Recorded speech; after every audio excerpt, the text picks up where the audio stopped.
We all know addiction is such a problem, and Raising the Bottom is all about dealing with any issues that you may have long before your life is totally destroyed.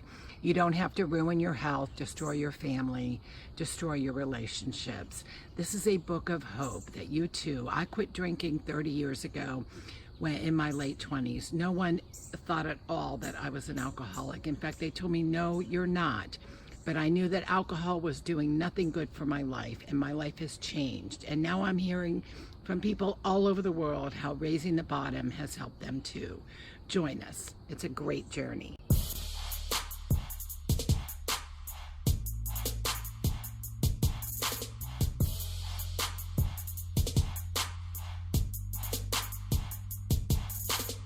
Right. Welcome back, everyone, to Author Story. I am your host, Alexander Lim, and our guest, Lisa Boucher, is the author of Raising the Bottom, Making Mindful Choices in a Drinking Culture, which you can check out by clicking the Amazon link in the video description below. Lisa has trained polo horses and has worked as a hairdresser, flight attendant, and bartender, and holds a BA in English. She has also spent nearly 3 decades helping women overcome alcoholism and to become better parents. So, Lisa, welcome to Author Story. Thank you very much for being with us.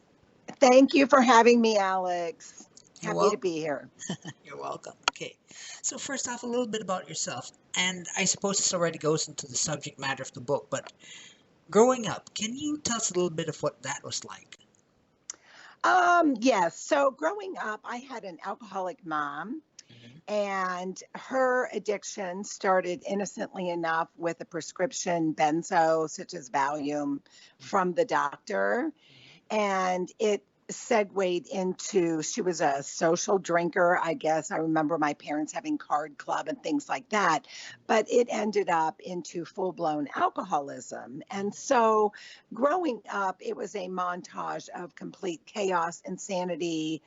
Her addiction really inflamed my father. I think he just was trying to control the uncontrollable. It wasn't working. He lashed out at us kids. I have 3 other siblings. So none of us learned coping skills. We were all pretty much running amok, Right. and eventually started drinking at a very young age. I think I had my first beer at 12 years old. Mm. So, yeah, when you have this kind of chaos going on, it's really hard to find your path in life. My Right. mother, I mean, she was a wonderful woman, but her addiction just made her. She was just not capable of functioning. She didn't teach us coping skills. Her coping skills, she had 3 of them. Put Right. on lipstick, get in the car, and do something with your hair. And Okay. so that doesn't translate well, as you can imagine, Alex, to adult living, right? Right. Right. Right. Okay. So, Yeah. so, so, yeah. So this is I would like to say this a typical childhood, but this sounds like a typical childhood that a kid with an alcoholic parent would have. Well, I think we were blessed in some ways in that my father did not leave the family. Okay. So that really helped. The financial structure never collapsed. Okay. And perhaps that's why we didn't end up in foster care or something like that, because my mother became completely incapable of functioning. She was a registered nurse. And I also am a registered nurse, and I've been working in healthcare for 25 years. So, Right. for the last 5 years, I've been around children, and I see so many kids coming to the hospital with similar stories to what I had. And the only difference between them going into foster care and the fact that me and my siblings did not is, again, that my father stayed with the family, even though he was as crazy and got as sick as my mother did. Mhm. At least we had a roof over our head, and we Right. were Right. cared for that way. So it makes a huge difference, how it impacts. They say every alcoholic impacts no less than 4 other people. And I believe it from my experience in working with other women in recovery, seeing what I see in healthcare. I've worked in emergency rooms and psych wards. So I've seen it all, from how it impacts a person's health to how it impacts the family to the devastation that alcoholism really can cause. And what I wanted to focus on, Alex, was especially in raising the bottom, I focus on people. I got sober very early. In my late 20s, I realized my drinking was escalating. Right. And so I grabbed a hold of it and nipped it in the bud. And that's what I am focused on now, is explaining to people what the early symptoms of alcoholism can look like. So you don't have to end up like my mother did, where she was the woman who would be passed out in the garden, underneath the dining room table. Mhm. We're finding fifth of vodka in the hamper, in the Right. bathroom closet. She Right. was not someone who walked around the house drinking, but she must have hid it very well. But you can't hide when you're drunk and falling on the floor. You might be able Right. to hide your drinking, Right. but you can't hide alcoholism. Right. So, yeah, I mean, this is what all of us grew up seeing. And the car wrecks. My mother had numerous car wrecks. We were all traumatized just getting in the car with her, because she was forever driving us into ditches, scraping mailboxes, jumping Mhm. curbs. You couldn't go anywhere really safely. The car was always all banged up. And I remember in the garage when she would pull in, my father had these crisscross 2x4s, because she forever was plowing right through the wall. Oh. And yeah, I mean, it was just one mishap after another. And in her defense, she tried to find help. And I remember my father taking her all over the place to counselors and therapists and the Cleveland Clinic. And she went to the psych ward quite frequently. And my mother, they were misdiagnosing her all over the place, called her bipolar, manic depressive. And sadly, this is what I see still happening. So I had to bring it out and talk about it. I have a chapter in Raising the Bottom that is doctors, nurses, and healthcare, because it is a travesty what is going on in healthcare, that so many people are just like my mother, and they're getting the same kind of care that my mother got back in the 60s. They have this underlying alcoholism, substance abuse, and these doctors, psychiatrists primarily, are throwing antipsychotics and antidepressants at these people, never addressing the alcoholism. And so finally, my mother had a tragic accident in the house, fell down the steps, and broke her neck. And her recovery began when a doctor, a physician at the hospital who was also in recovery, said, okay, whoa, this woman is an alcoholic. Let's put her in rehab. And that's what they did. And my mother got sober and never looked back. And she had 30 years of amazing recovery in a 12-step program. She never took another antidepressant or antipsychotic. She was not bipolar. She was not manic depressive. Shame on all of those doctors. And I'm not just saying one or two. This is a whole parade arsenal of physicians. And I just want to ask the question, how could so many doctors for so long been so wrong? It is a travesty. And truly, Alex, the same thing is happening today. This is what I see in healthcare. So I had to write about it. Okay, okay, got that, got that. Okay, so let me go a little bit into, well, at least into your experience with alcoholism. I mean, there's a lot of, I'm sure there's a lot of misinformation about how people see alcoholics and stuff like that. Um, how did you get into how did you become an alcoholic? I mean, I know you told me you started drinking at the age of 12, but that doesn't necessarily mean that you will become an alcoholic, does it? No, it doesn't. I think there were several factors in my case. With most of us that find ourselves landing in addiction one way or the other, there is a perhaps a genetic predisposition. So clearly, I had that with my mother. I know looking back, she had family members back in the day that one of her great aunts ended up in the asylum back in the day. They didn't really know why people acted the way they did, but she was also an alcoholic. So there's that. There was the childhood trauma. Trauma is a huge factor. And I don't know if any of your listeners are familiar with Dr. Folletti's study, the ACE study, that looks at adverse childhood experiences. And those of us that have a number of adverse childhood experiences. We have a much higher likelihood of becoming addicted to some sort of a substance. So, with the violence, the unpredictability, the craziness in my home, yes, we were all traumatized, and all of my siblings have addiction issues. And I don't think that's an accident. So, Dr. Folletti's study is quite accurate. And they say that 89% of adults have at least one adverse childhood experience. So, many of us turn to addiction.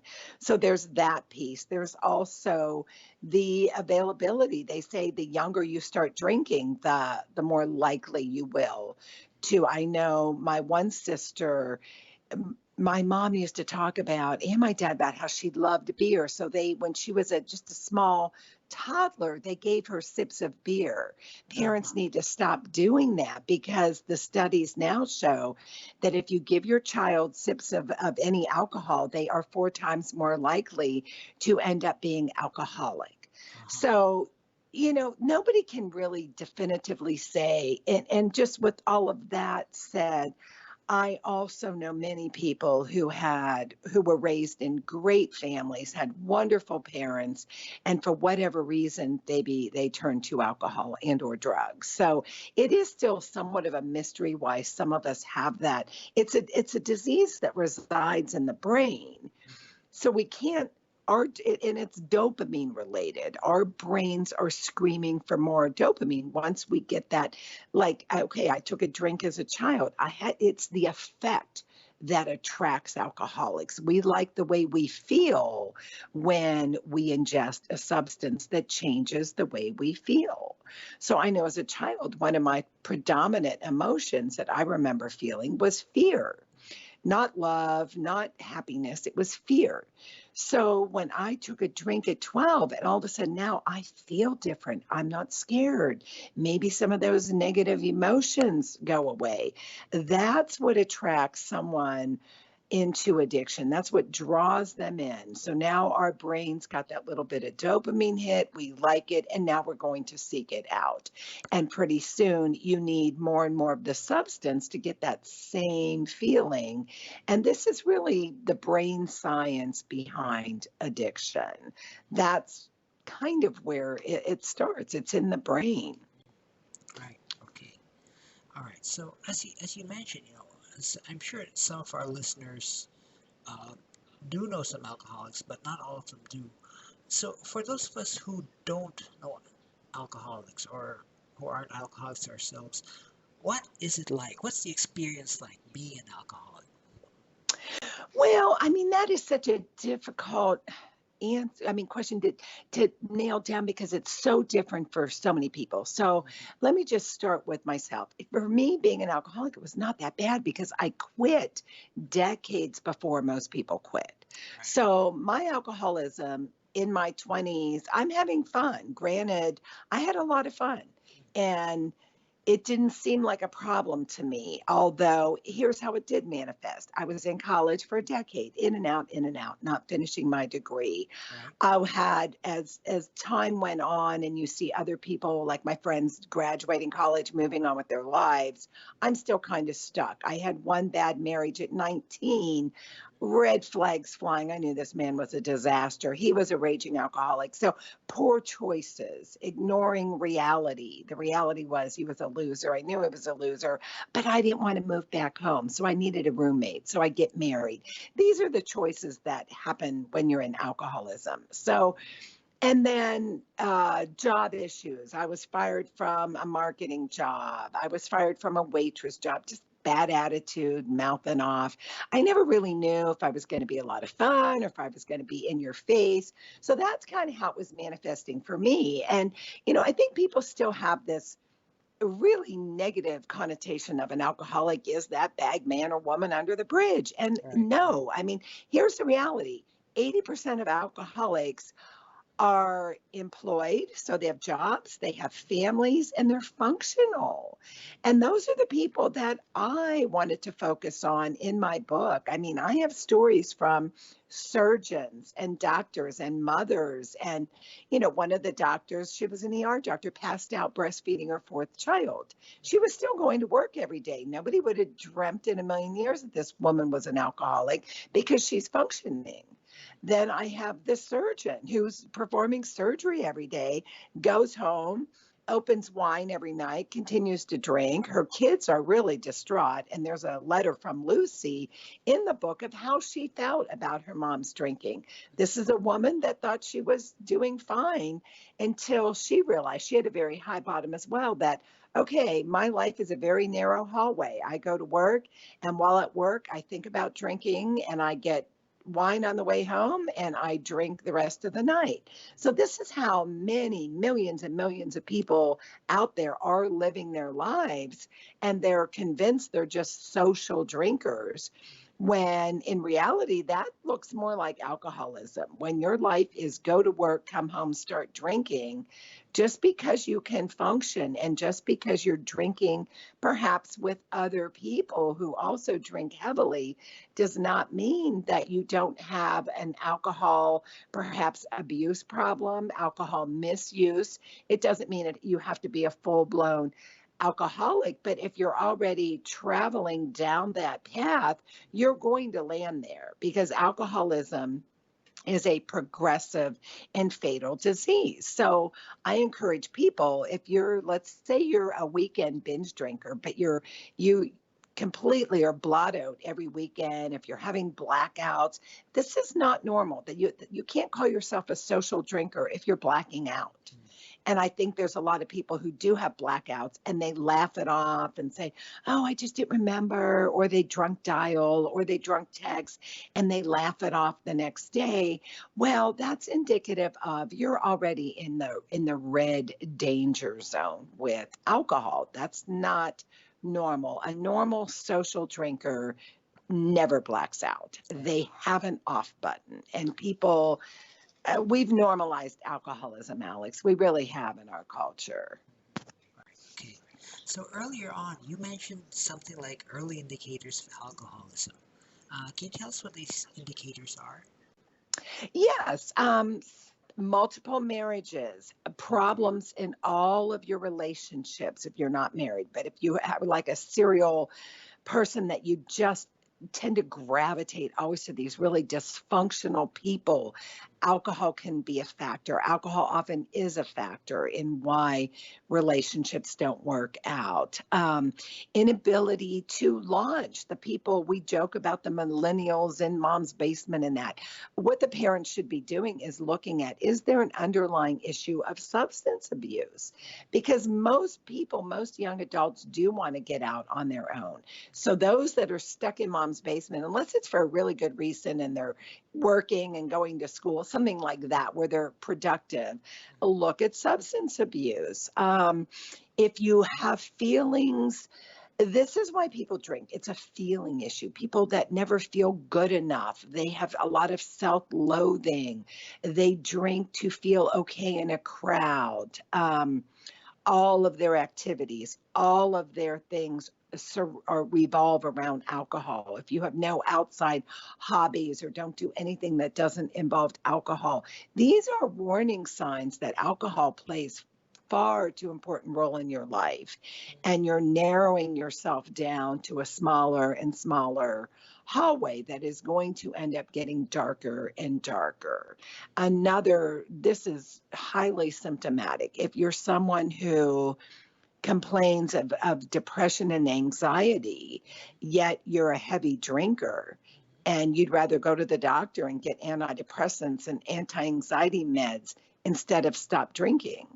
So alcohol is a depressant. And I tell people, and I work with, like I said, a lot of women, that I tell them, look, if you have problems with depression, then you've got to stop drinking. And if you can't stop drinking, if that horrifies you or scares you to death, alcohol is more your problem than depression. Because for 99% of them, once they're brave enough to axe the alcohol from their lives, guess what? They don't need antidepressants. When you stop drinking a depressant all day long, many are no longer depressed. So these are the things that we have to talk about and put out there because people aren't really correlating their depression with the alcohol when a lot of times that's the main cause of it. Right, right. Okay, okay, okay. So, all right. So you mentioned that alcoholism is a threefold disease. You know, it's physical, it's mental, it's spiritual. I know you touched on the impact on the brain, but can you expound on this? Well, okay, most people that end up alcoholics, the physical aspect, let's talk about just some of the physical problems. And thank God I didn't have any of those. Here Right. is another reason why it's so wonderful to quit drinking because it's heartbreaking when you see young men and women that have destroyed their livers and there's no hope for them unless they get a liver transplant from cirrhosis, from fatty liver disease, from pancreatic cancer. There's 7 cancers related to alcohol. And Wow. this is something else that people don't know is that alcohol is a class 1 carcinogen. It is in the same category as asbestos. So why aren't we talking about that with all the breast cancer out there, the colon cancer, men with throat cancers? Many of these 7 cancers are related absolutely to alcohol. So even if you don't have an alcohol problem, I think you need to know that every time you have a drink, you are ingesting a known carcinogen. Who really wants to do that? And if people know that, maybe they'll just cut back just because of the health factor. Like, wow, I really don't want to keep ingesting something that is proven to cause cancer. So there's that. But alcoholics can have all sorts of. When I worked in the emergency room, I mean, most of the stuff rolling through the doors in any emergency room is alcohol and drug related. So you've got the esophageal varices that burst in the throat, and these people are bleeding to death. You've got heart disease, unchecked diabetes, that people that are diabetic and they drink on top of that. It's a disaster. So you've got the diabetes that is affecting their liver, I mean, their kidneys, their eyesight, their many are losing their limbs from poor circulation and whatnot. And they're drinking on top of it. It's a disaster. You've got as I said, the liver diseases, it's just one thing after another with alcohol, the trauma, the wrecks, the family fights, all of it, alcohol, drug related. So it just impacts society in such an enormous way. They say $249 billion a year are spent in alcohol related mishaps and lost productivity. So that's a staggering amount of money.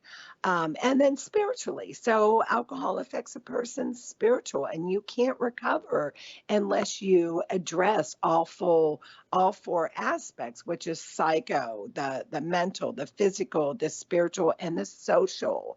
So it's, people can't recover or don't recover by just saying, okay, I'm going to stop drinking. Right. No, you've got to address that emotional, like what was propelling the drinking, as I alluded to earlier, the fear, the baggage, the resentments, the many people, the trauma. So you've got to address that and bring it all into the light and talk about it and work through it, which can be very painful. And many people just who don't get sober just cannot find the courage or the strength to walk through that pain.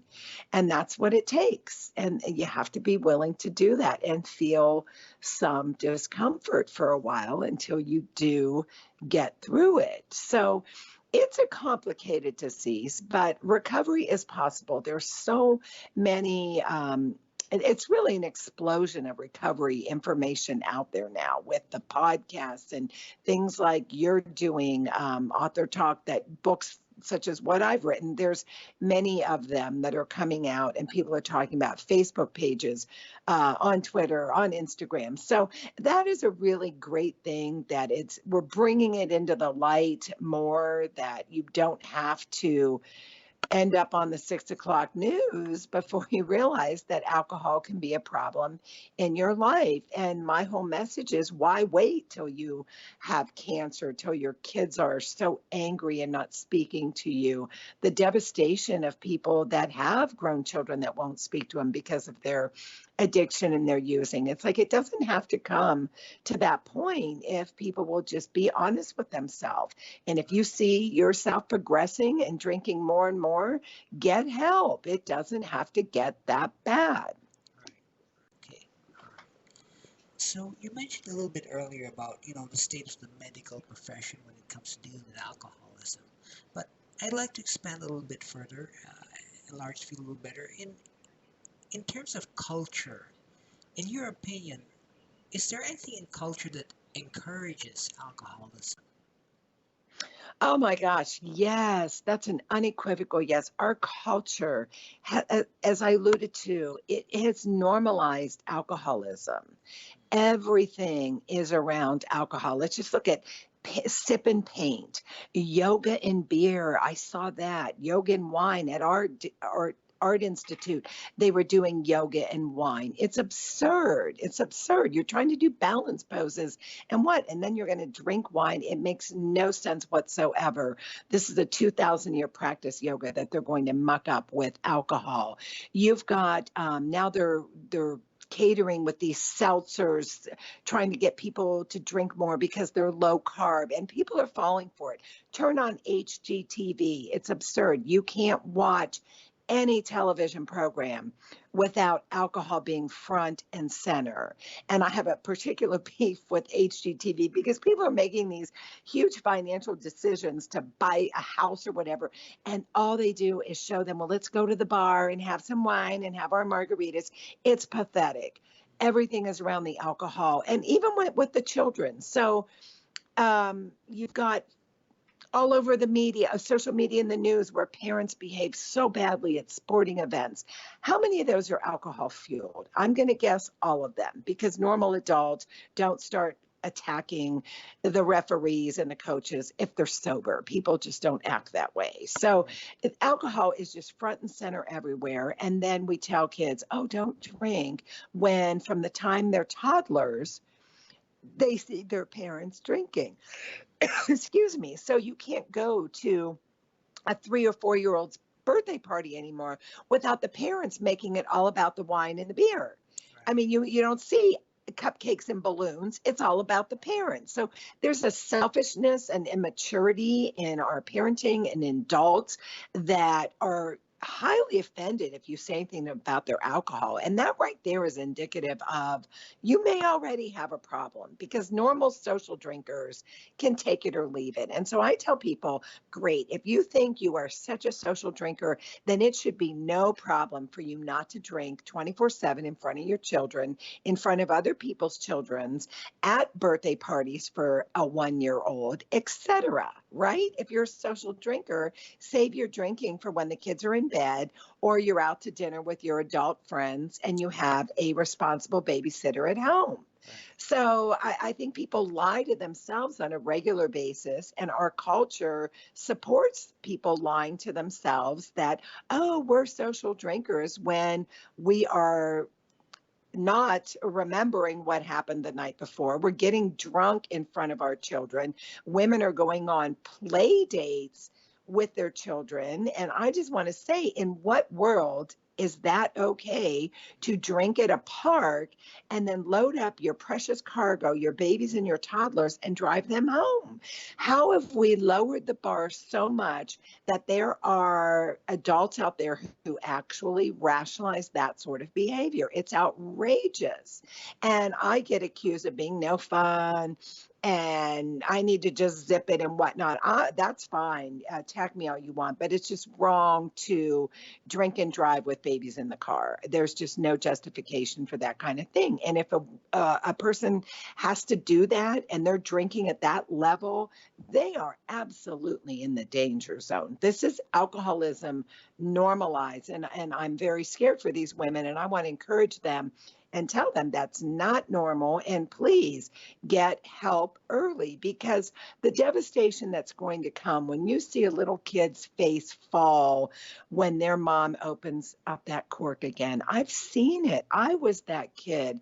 I've had women that they just sob when they realize that their 5 year old, when you have a 5 year old saying to you, Mommy, do we have to go to that place where you get wine? Or Dad, do we have to go to that restaurant where you and Mom get drinks? I mean, they're already distressed with your drinking. Stop rationalizing it and get help. This is, where the place where you can nip it in the bud, get help, and change the whole dynamics of what your family's lives will be like. I just want to throw this out there. I've never met one person who ever regretted getting sober, but I know many, many, many who have the heartache of what they did to themselves and their families because they refuse to look at themselves. Right. Okay. Okay. All right. Okay. So Lisa, let's see you came across someone or someone who knows someone who is an alcoholic, um, wants to help them out, or that person wants to be helped out but doesn't quite know how, and you had only enough time to tell that person one thing about how to do so. What would be that one thing you'd tell them? I guess I would tell them either A, find somebody. I know there's somebody in their social network that knows somebody who's sober. I would start there and see how that person got sober. Did they go to rehab? Some people need to go to rehab. I didn't go to rehab. I jumped into a 12-step program.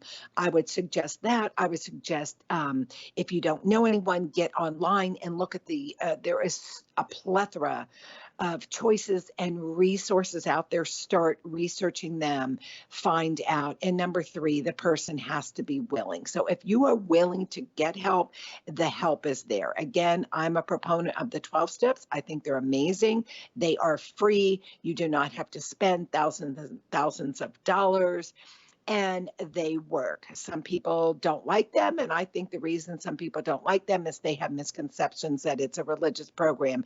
No, it is not. I know atheists who have gotten sober with using the 12 steps.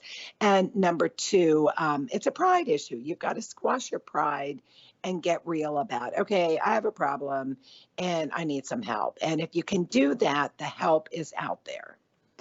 All right. Okay. Cool. Got that. So, yeah, great, great, great words of wisdom right there. So, all right then. We could talk forever, but we've only got a minute or so left. So, in closing, then the book is Racing the Bottom: Making Mindful Choice in Drinking Culture. The author is Lisa Boucher, and you can find her book on Amazon. So, geez, Lisa, this is a very interesting topic. I wish we could talk more, but thank you very much for being an author story. Thank you very much for sharing your insights and your seeing I how you appreciate you actually having me. is. Yeah, Thank you, Alex. Thank you for having me. yeah, you're welcome.